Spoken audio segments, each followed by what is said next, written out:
Hello, family and friends, subscribers and supporters. This is Felicity's NICU journey. This is a video update on the first week of her life.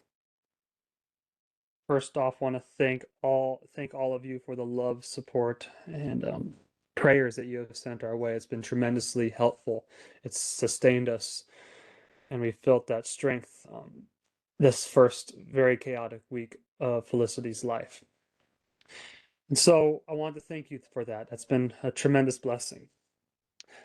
Felicity is doing incredibly well for her gestational age. Gestational age means how many weeks from her conception, how far along she was. Not her actual age, which is 1 week, but she is 32 weeks now. So she is doing phenomenally well for her gestational age. She has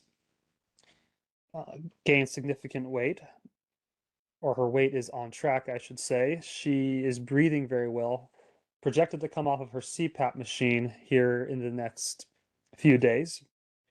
IV is also going to be coming out in the next few days. And cognitively, she is doing well. All the brain scans look great. Heart scan looks great. So for her gestational age, she is a very healthy baby. Lauren is doing also very well. She has recovered remarkably quickly from her C-section. She just took a walk with me, a half-mile walk around the hospital. So she's up and about, moving well, driving, and not on any pain medications. So she's recovered remarkably fast. Lauren's is a very motivated mother, and she wants to be with Felicity as much as possible and be present for her. I myself, I'm doing all right. I'm a bit stretched between two jobs, living between two houses. As you can see, I'm not in the Walden house upon recording this. That's because my work is not near the hospital. I work about an hour north of the hospital and a lot of long hours. And so I have been sleeping in between two homes to kind of make that all work. And so kind of all over the place, but we're going to get through. All right. And as is appropriate in an update on a NICU baby, here are some cute photos. Well, the top left, maybe not so cute. That is our very first family photo taken last Sunday.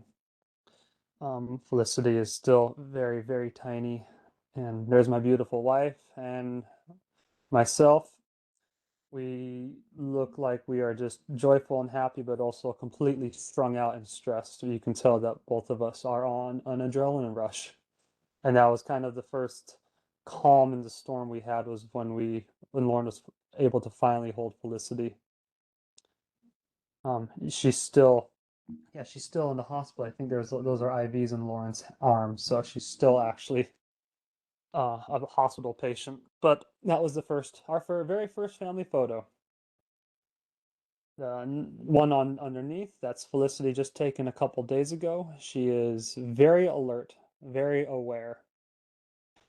It was kind of cute the other day. That day she was looking at me. She opened her eyes and was looking at me, or what she could depict of me. She probably just sees shadows at that stage of development.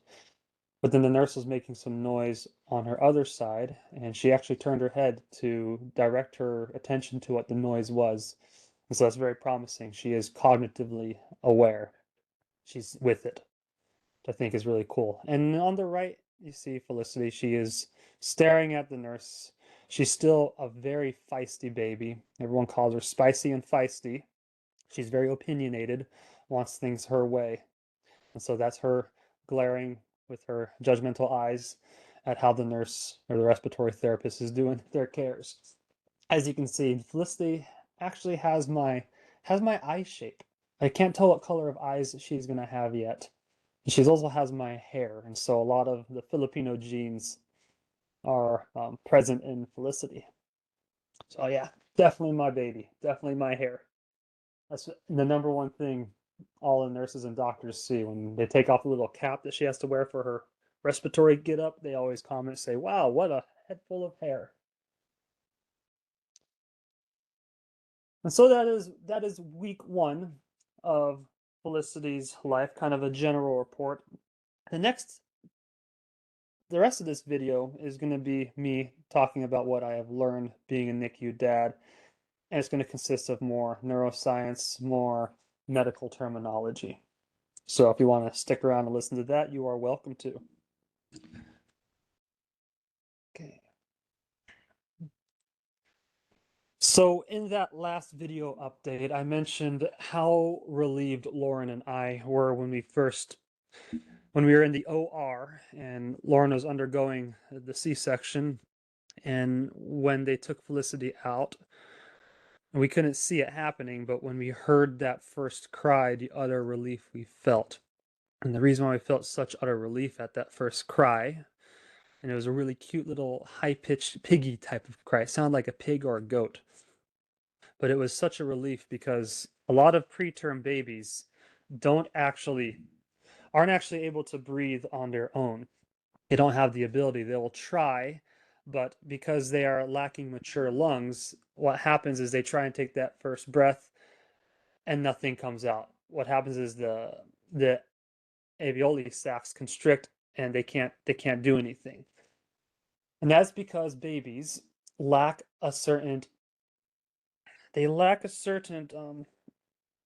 protein lipid called surfactant. So surfactant it's in all of the alveolar cells in the lungs, and those alveolar cells are constricting and they're opening and closing to help oxygenate blood.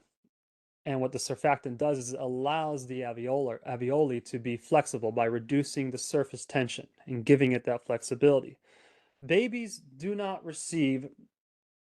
develop surfactant in their system until about 34, 36 weeks in pregnancy, where a surge of cortisol from the mother will enter into the baby's lungs and will kind of jumpstart it. It will prepare the cortisol will bind to the fetal lung cells, and it will cause gene activation, and that will, as a result, produce surfactant. That does not occur till about 34, 36 weeks.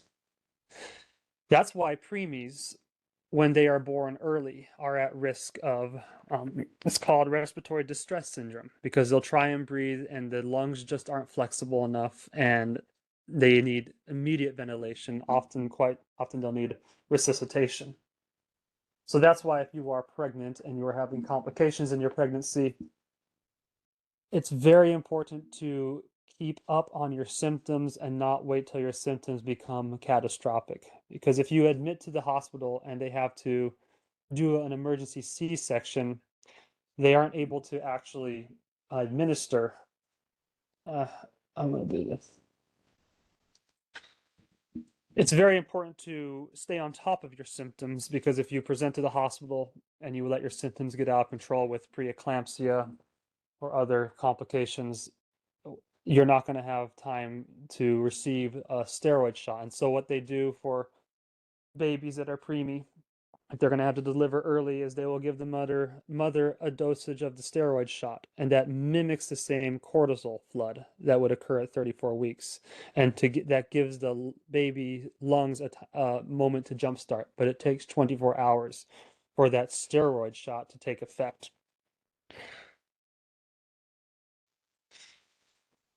And this is a huge medical benefit for the baby, because those little preemie babies, they need every shot they can to live. And that 24 hours before delivery, very important for the baby's survival, because it cuts the risk of respiratory distress syndrome by 60%. So another fun respiratory fact I've also learned while being in the NICU is that has to do with caffeine. So we often joke that if we could be on IV caffeine drip, that we would get a lot more done. And some of us need that constant caffeine just to function in our long hours at work. But preemie babies in the NICU are literally on IV drip caffeines, or on a caffeine IV drip. And this is because this is given to them so it can help them remember how to breathe. And caffeine can help play a role in that. So the region of the brain, and you neuroscience students of Peterson Academy will enjoy this. So the region of the brain that controls subconscious or unconscious, the autonomic nervous system, is the medulla oblongata, part of the brainstem. And how that works is it senses rising CO2 levels and a drop in O2 levels via chemoreceptors. And those chemoreceptors in the medulla oblongata will send signals to the diaphragm and other various regions of the brain. That's why it's located on the brainstem. It's right at the base and it's sending those signals. Now, just like many other things in the brain, this region is these chemoreceptors are in a opponent process relationship. Just like we have the different hemispheres in an opponent process relationship with one another, various lower amygdala regions are in opponent process with the medial prefrontal cortex. All these things there's opposition in all things, an opponent balance within the brain. And the chemical that balances out these chemoreceptors is a neuromodulator called adenosine. Now, adenosine is most popular known as the sleepy chemical. It builds up from ATP breakdown, and when you have this ATP breakdown, the adenosine is created and it accumulates, and this is what causes a sleep pressure, makes you feel sleepy. So when you take caffeine, and so then those adenosines then bind to various regions of the brain, telling you it's time to sleep. And so what caffeine does is that caffeine doesn't actually make you more awake. Caffeine binds to those regions of the brain that adenosine would normally bind to. And instead of caffeine telling you to fall asleep, it just simply blocks the binding. And so you actually don't feel tired when you take caffeine. But that is not what is occurring in infants' brains. They're not getting that jittery feeling. Because that was a question I had. Why don't we have a bunch of jittery, buzzed babies in the NICU? And that's because a baby's brain hasn't developed the cerebellum. The cerebellum, the basal functions in the hypothalamus yet. So caffeine takes effect and binds to the adenosine receptors in this region, the suprachiasmatic nucleus, which regulates circadian rhythms, as well as the prefrontal and the other various regions, basal functions, that regulate on a mature brain's sleep-wake cycles. Babies don't have that developed yet. And so that's why it's safe to administer caffeine citrate to babies, because it remains in this region. It doesn't affect anything up here yet. But getting jittery is not the function that's actually at play here. What adenosine actually plays in is it has an inhibitory function to breathing in the brainstem.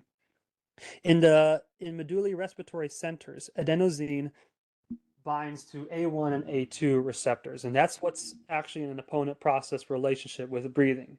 So when it binds to these A1 and A2 receptors, that's sending the signal to take a pause in your breathing. It's that pause, that little break before you exhale and before you inhale.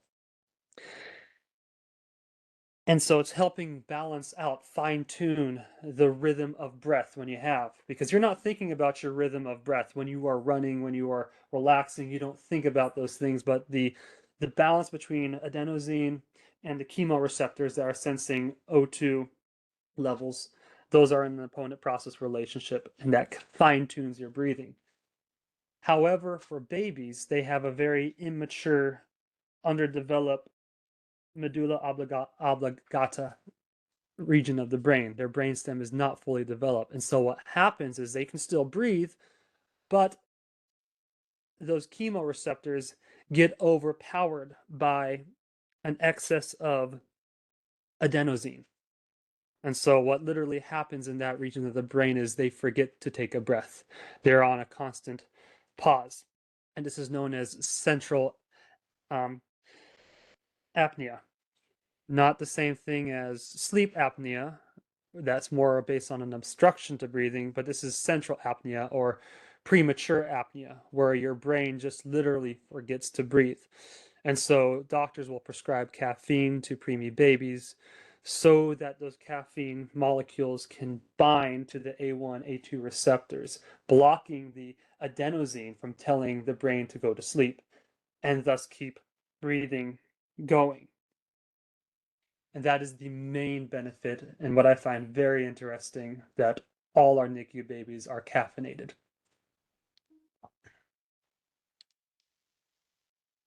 So after Felicity was born, she was very yellow. She had a yellow undertone, and this was known as jaundice. She had a high bilirubin level, and this is due to an excess of overproduction of red blood cells. And so during this first week of life, to treat that, they placed her on a tanning bed. And so here's a fun little picture of her tanning. This is called phototherapy. And so there's Felicity, and she did this on her own volition. Her own, just relaxing.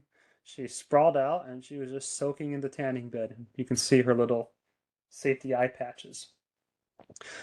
Something really cute about little preemies is their skin is so sensitive to the blood flow in their body.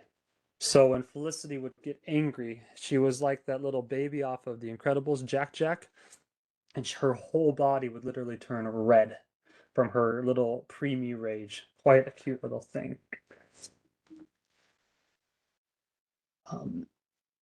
It's fun to think about what actually distresses little preemie, and so this is another thing I learned this week is babies. When they get distressed and little preemies, they'll throw a fit, but they calm down very quickly. They don't really throw tantrums. They 1 second they're freaking out, and the next second, like a switch, they're calm again.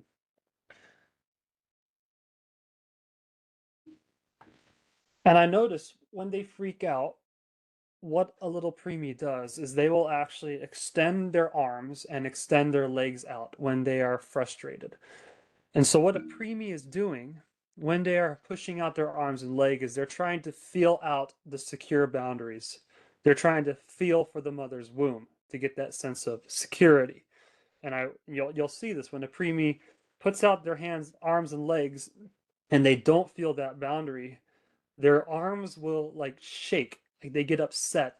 Their arms start shaking, their legs start shaking, and then they have their hissy fit because they're not getting that secure that secure boundary. And this is actually why we swaddle little infants. So you can see this picture here. Because when they are swaddled, they have a secure little cocoon, just like the womb. And so when they push out, they can feel that safety net and they feel safe again. But obviously, preemies can't be in a swaddle all the time. And so this is something called hand hugs. So when the baby, this is why it's important for parents to be involved in their preemie's care.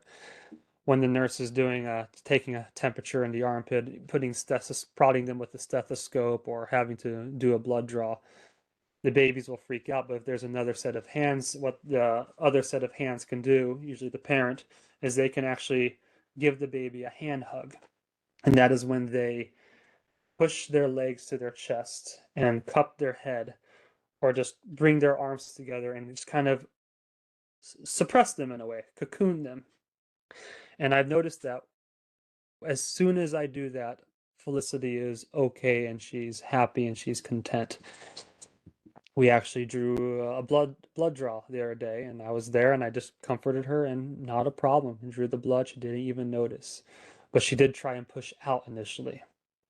She did try, and when we were trying to do care, she tried to push against. And the moment I held her and cradled her, she was able to handle the procedure.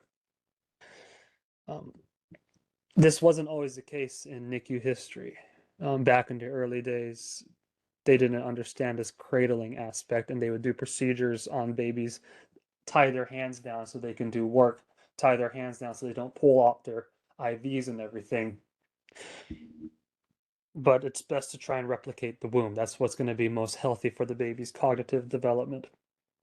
And on that developmental aspect too, babies in the womb, when they are, what they're also doing when they're pushing against the womb, when they're pushing out, they're pushing the placenta, is they are not just trying to feel that safety net, but they are actually developing their motor skills. And you can say their sensory motor cortex. They're trying to develop that. And babies, while they're in the womb, that's how they exercise, is they are pushing up against those walls. Without those walls, babies are at risk for having a slow developmental motor development. And so it's important babies are preemies are swaddled so that they can push against it and they can build that muscular strength, that sensory motor cortex function. So yeah, hand hugs, and then and I also have been doing a lot of face massages. So babies, you have to override your instinct as a parent when you have a preemie. You're going to want to stroke and caress your baby. However, babies cannot actually handle that sort of stimulation. It is too much. They're not fine-tuned yet in their sensory modalities to take stroking. You can actually kind of fry a preemie's brain if you're going to stroke the preemie.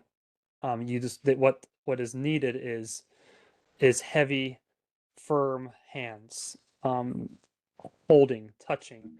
Nothing too precise, but more broad. So that's why we can do kangaroo cares, as you can see in the picture on the right. Babies do really good where they can feel the presence of an entire body and they're up against it, just kind of like imitating what it was like for them in the womb. They're good at that type of sensory contact. But the face, however, can take a little bit more not caressing, but more massaging. So I've been giving Felicity face massages on the bridge of her nose. She loves that. On her head, her ears, as well as I've also been massaging her jawline. Right here, you can see I will massage her from the ears down towards the jaw, and that's the occupational therapist told me is that's to help stimulate sucking behavior to get that online because a baby in the womb will practice sucking.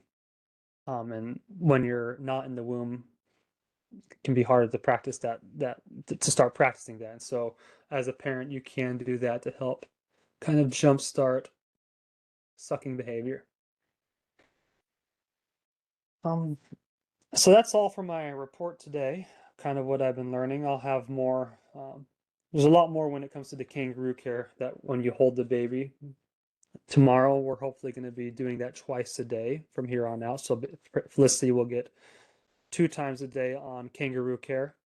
There's a lot of studies on that show how beneficial that is. So beneficial when the parent can hold the baby and bond with the baby, and the baby can bond with the parent. That it's actually worth the risk of taking the baby out of the incubator pod, holding baby to your chest, and having the heart rhythm sync up. Such a good benefit that it actually outweighs the risks. But that'll be for next time. This week, if things all go well tomorrow, we will be able to hold Felicity for 6 hours a day, and we'll have a lot to report on that next week, how she enjoys the kangaroo cares. Thank you for listening, and till next time. And thank you again for your love and your support and your prayers during this interesting time. God bless.